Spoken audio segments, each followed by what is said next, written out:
se eu entendesse o racismo?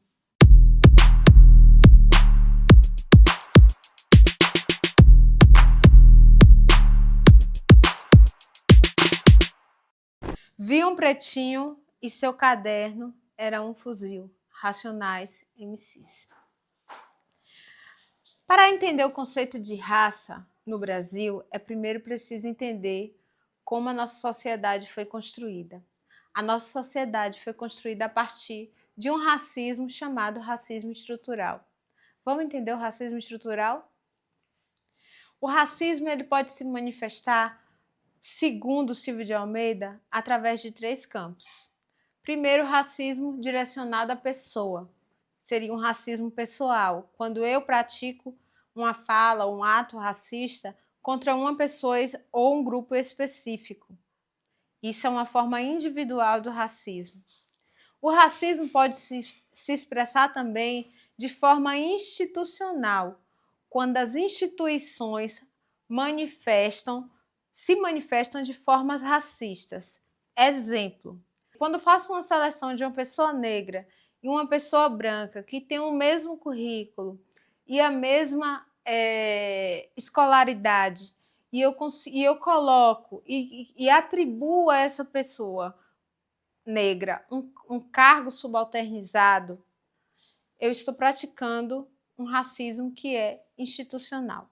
Basta olhar para as instituições com um pouquinho mais de cuidado. Quando você vai em um shopping, quando você vai em uma loja, se pergunte quem são as pessoas que estão limpando aquele lugar, quem são as pessoas que estão cozinhando naquele lugar e quem são as pessoas que estão na linha de frente comandando aquele lugar. Esse racismo é o racismo institucional. E há um outro racismo, que é o mote da nossa questão aqui, que é o racismo estrutural. A nossa sociedade, ela foi construída em uma estrutura racista. O racismo nasce no Brasil através do capitalismo. Com as grandes navegações, os portugueses chegam ao Brasil e em África, trazem os negros escravizados para o Brasil e começam aí uma estrutura capitalista de poder. E essa estrutura capitalista de poder é fundamentada no trabalho através da raça. Então, as pessoas que são negras e chegam no Brasil, chegam para trabalhar e chegam como subalternos. A raça está intrinsecamente ligada ao conceito de subalternidade.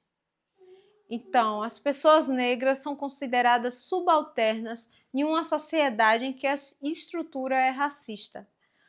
A exemplo, a gente vai usar um conceito utilizado pelo Franz Fanon, que é o conceito de subalternidade.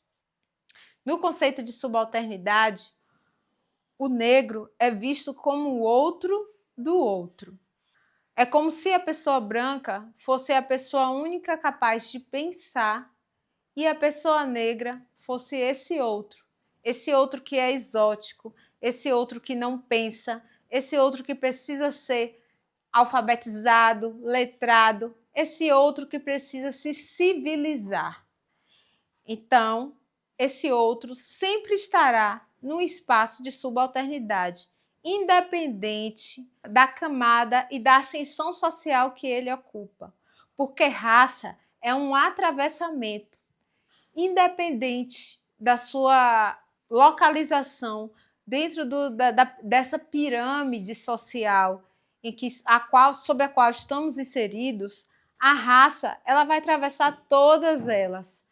Ela vai ser um atravessamento vertical que vai ocasionar essa subalternidade e esse lugar preterido que o negro tem na sociedade, independente de todas as esferas. Vou usar um exemplo aqui que é básico, um exemplo do futebol. Recentemente a gente teve um caso do Vini Júnior. Vini Júnior é um jogador, um dos mais bem pagos do mundo, e que sofreu um racismo dentro do seu trabalho, né? Foi um racismo dentro de campo, que reverberou e repercutiu no mundo inteiro. Apesar de todo o dinheiro, todo o capital financeiro que o Vini Júnior produz e tem, mesmo assim, ele foi afetado pelo racismo. E aí, nessa conta, a gente pode colocar todas as pessoas que são afetadas pelo racismo na nossa sociedade. Mas, no entanto, há uma naturalização dessa subalternidade. A nossa sociedade está acostumada a ver pessoas negras em espaços subalternos. E é justamente aí que está a nossa problemática. A nossa sociedade não permite que haja uma mobilidade social dentro dessa perspectiva, porque ela sempre está reverberando a desigualdade social e racial. Então, o ser subalterno está sempre ligado a essa questão do racismo estrutural. Então, o racismo ele se estrutura na nossa sociedade para manter e remanter essa estrutura de subalternidade, seja ela inserida tanto nas relações afetivas quanto no mercado de trabalho ou nas relações sociais que são estabelecidas entre os sujeitos na sociedade. E aí a pergunta que se fica é: será que pode o subalterno falar? Será que esse subalterno já falou em algum momento? O subalterno fala a todo momento. O subalterno ele grita a todo momento. Basta olhar as nossas revoltas, basta olhar as nossas lutas por políticas públicas inclusivas, inclusive a política de cotas, que permite com que as pessoas negras, pretas e pardas, indígenas, consigam ascender a esse espaço de poder. Hoje a gente caminha com políticas que podem incluir mais pessoas dentro desses espaços das universidades, para que essas pessoas possam dar um retorno também para suas comunidades e levar outras pessoas pretas para esses espaços de poder. Daí eu pergunto a vocês, quantas professoras negras vocês tiveram? Quantas professoras negras dentro da escola conseguem fazer uma reflexão filosófica sobre o racismo estrutural? Quantas professoras negras ou professores homens negros conseguem lidar com os racismos que são reproduzidos cotidianamente dentro do espaço da escola? Lembrando que o espaço da escola também é um espaço de poder e é um espaço que reproduz o que a sociedade pensa. E aí, como mudar isso tudo? E aí, como eu mudo a estrutura da minha sala de aula? E aí, como eu posso combater o racismo dentro das minhas aulas de filosofia e de história? Para combater o racismo estrutural, é preciso também mudar a estrutura. É preciso políticas públicas e afirmativas que sejam de inclusão, que incluam as pessoas negras nos espaços de poder. E aí eu vou deixar aqui um relato de experiência vivida em sala de aula. Na verdade, eu vou deixar dois. Um deles, o primeiro deles, foi o vivido em sala de aula. Fiz uma seguinte pergunta aos meus alunos: quantos aqui são racistas? Quantos são? Nenhum levantou a mão. Ao mesmo tempo, perguntei: quantos aqui já presenciaram cotidianamente algum ato ou fala racista dentro do espaço da escola? Todos levantaram a mão. E aí eu pergunto a vocês: onde estão as pessoas racistas? Já que elas não se revelam, já que elas não se acham racistas, de onde vem esse racismo? Como ele é reproduzido? E por que eu não consigo combater? Tudo isso está ligado historicamente o que a gente chama de mito da democracia racial.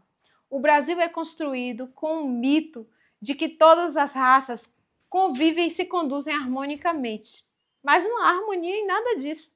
Basta olhar para onde estão os corpos negros e favelados e para onde estão os corpos brancos, né? Vamos dar uma olhadinha no nosso Congresso, na nossa Câmara de Vereadores, vamos dar uma olhadinha no nosso Senado, vamos dar uma olhadinha lá nos ministérios, né? Que tem as pessoas negras nesses espaços de poder. E aí a gente se pergunta quantas pessoas estão nela. É muito difícil falar disso, de racismo, porque a nossa sociedade ainda não se admite racista, apesar de reproduzir o racismo cotidianamente. O racismo também está intrinsecamente ligado à classe social. Se formos dar uma olhadinha rápida, as pessoas negras são as mais pobres da nossa sociedade. Se olharmos as periferias, as favelas, os cortiços, as comunidades, os corpos negros estão lá, representados a todo momento, representados a todo instante. Mas como eu tenho uma sociedade que é majoritariamente negra e parda e não consigo ter uma mobilidade social, financeira, e não consigo transcender esse lugar de subalternidade e esse lugar racista. Um outro exemplo que eu posso dar, esse já é pessoal, vivido em um local que eu fui. Na minha cidade tem um teatro muito grande, um teatro construído longe do centro da cidade, um teatro construído para se receber pessoas de todo o tipo, né? Pessoas de todo tipo branco. E eu fui assistir uma peça junto com minha filha nesse teatro. Não foi coincidência chegar lá e estar na plateia, somente eu e minha filha, como pessoa, como mulher e menina negra. Todas as pessoas negras que estavam naquele espaço estavam ou limpando, ou na segurança, ou vendendo, ou na bilheteria, enfim, todas as pessoas negras que estavam ali estavam na condição de trabalho. Então, essa condição que coloca o homem negro e a mulher negra somente na condição de trabalhador de cargos de subalternizados, é uma continuidade do que a gente chamou de colonização.